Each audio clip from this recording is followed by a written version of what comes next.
Hello everybody, this is Lilia from Intelligent here.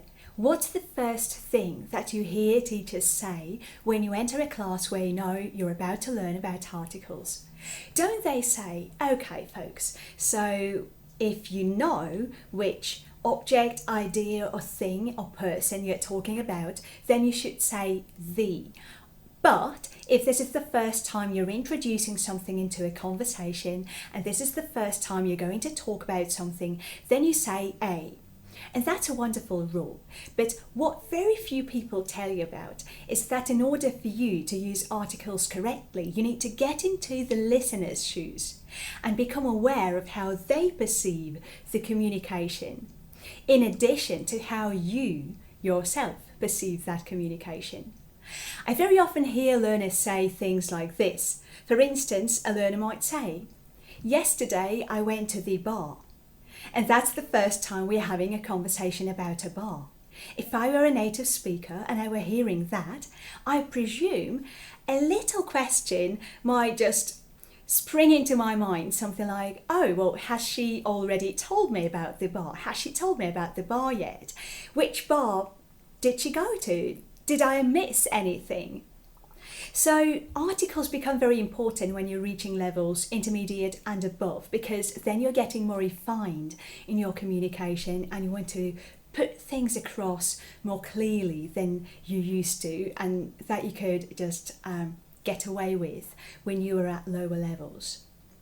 That's something to bear in mind.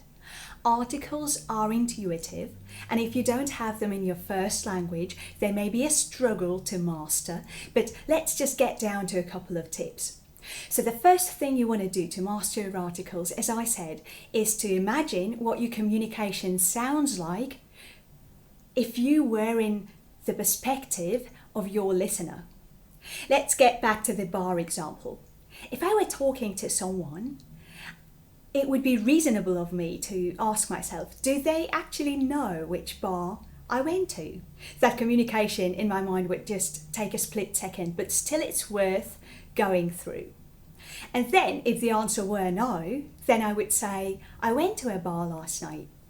But if they are already aware which bar I went to, it might be reasonable to say, I went to the bar last night. So articles are very contextual. We shouldn't forget that. Or let's take another example. Imagine I were talking to a girlfriend who were having problem with talking to guys, right? And imagine she asked me for advice for some reason. I could say to my friend, okay, so you just go and talk to a guy. And that would mean a general thing, wouldn't it? Because if I were to say that, my friend would get an idea that the tip that I'm giving her is about just opening up when she's around guys, just maybe talking to any random guy.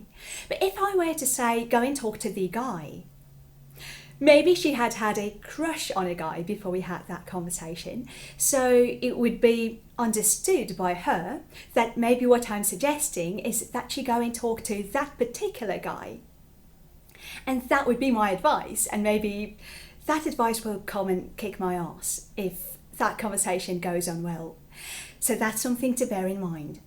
Another thing you might want to do to master your articles is work on understanding zero articles. Articles are very feeling based, they're very instinctual, they're intuitive. You kind of know when the time for a right article comes up. So what you want to do is just think of zero articles, no articles, with singular nouns like this. If you can make this gesture, if you can make this sweeping generalization gesture, then it's probably a good time for a zero article. Your body is very intelligent. You can allow your body, after you have done a bit of practice, to guide you in your choice of an article. So if, for instance, you have a communication like this, I only teach British accent. So accent, in fact, is a noun that you can count. It's countable. You can say one accent, two accents, three accents, various accents, a multitude of accents, whatever. But if I feel like saying I'm teaching British accent, and I'm feeling like it's the time for this kind of this generalization movement, then probably what I mean is that I teach British accent in general. And then another thing that could be said in this domain would have to do with activities, sports. Like, for instance, I really love riding bike. Yeah, I've had enough cake. Do you like cake? I don't like cake. Cakes makes people over-sweetened. So that's something that you might want to consider when you're working on your articles. The final point is going to be this. Are articles important? Should I bother? Maybe we shouldn't bother at all. And my response to that would be yes, articles are important. Native speakers will understand you, just as will everyone who you talk to. They will understand what you want to say, because when you're communicating to someone who does not share English as their first language with you, it's okay. So you focus on the meaning, you focus on the idea, if it's not an educational context, and you're okay with that. But still, as you're working towards your fluency, if you want to be ultimately fluent, if you want to display divine English fluency, that's something that I'm working towards. I know I'm not at the top, I'm not still there yet, but I would really love to be there. If that's something that you're working on, creating filling distinctions for articles might be a great way to go about it.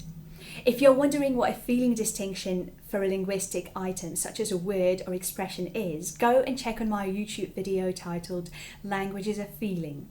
There I give some tips that will allow you understand this concept a little bit more.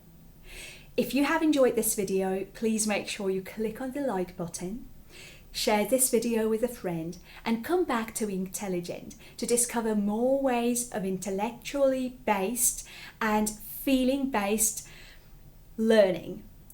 What we tend to do here with Intelligent is we get a little bit nerdy and we go metaphysical with language. We try to understand what language is and how to apply it to our everyday routine. And we also take a look at contemporary ways of learning English, such as guided meditations and working on your internal voice that very few people talk about. So make sure you subscribe to my channel. My name is Lilia. I'll be very happy to invite you to my one-on-one lessons if that's something that you're interested in. So that's my sales pitch, and I'll talk to you again very soon. Bye-bye for now.